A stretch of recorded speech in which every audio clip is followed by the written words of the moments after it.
Qu'est-ce qu'un réseau de chaleur? Quel enjeu pour les collectivités et les industriels? Zoom aujourd'hui sur le réseau de chaleur de la communauté urbaine de Dunkerque avec Dimitri Roussel, responsable d'Alkia, Calais et Dunkerque. Bonjour, bonjour Dimitri, merci d'être avec nous.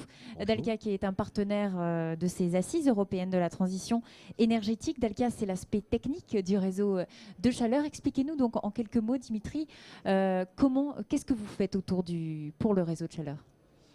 Alors, en quelques mots et très simplement, un réseau de chaleur, c'est quoi? C'est le maillage d'un territoire qui permet de relier des sources, des émetteurs de chaleur et puis des consommateurs.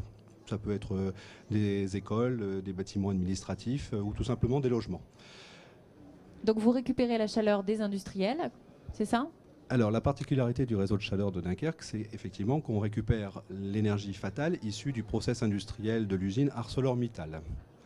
À 70%, hein, je crois, c'est ça. Donc c'est quand même la grosse majorité, c'est un industriel. C'est exactement ça. 70% de l'énergie du réseau de chaleur de Dunkerque est issue d'Arcelor.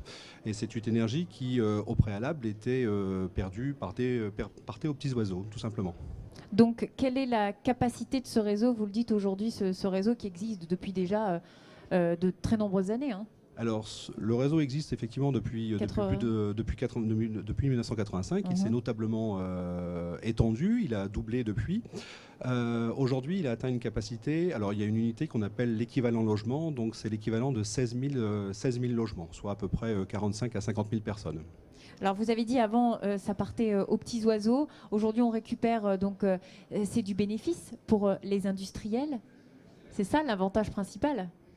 C'est avant on n'en faisait rien et aujourd'hui on l'utilise, quoi. Effectivement, pour l'industriel, cette énergie était perdue et tout l'intérêt du réseau, tout l'intérêt de la ville de Dunkerque, c'est d'avoir récupéré cette énergie.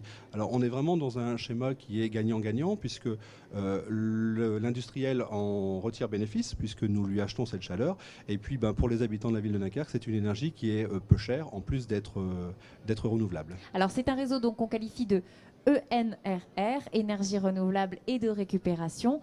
Cela comporte donc d'autres avantages, vous m'avez dit, financiers et fiscaux. Alors effectivement, le gros avantage, c'est que cette énergie est peu chère et puis elle bénéficie d'une TVA à taux réduit, une TVA à 5% au lieu de 20% pour les énergies fossiles classiques, ce qui de fait la rend très compétitive. Alors vous avez dit depuis 85, donc il y a déjà un long chemin qui a été parcouru par la communauté urbaine de Dunkerque, par Dalkia. Mais aujourd'hui, il y a des perspectives forcément, puisque ça ne vient que d'un seul industriel. On peut encore étendre à d'autres industriels. Ça, vous êtes prêts pour cela?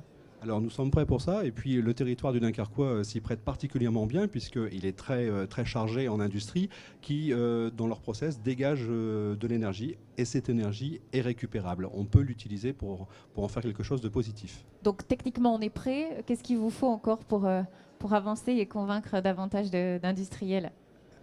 C'est lever des freins, très certainement? Alors, il y a quelques freins, effectivement, à lever, puisque quand on parle de réseau de chaleur, nous sommes entre l'autorité organisatrice et nous, l'exploitant, nous sommes sur des temps de réflexion qui sont de l'ordre de 10, 20 ou 30 ans. Et l'industriel, bien généralement, il n'a pas une vision à si long terme. Donc, ça, c'est un des principaux freins.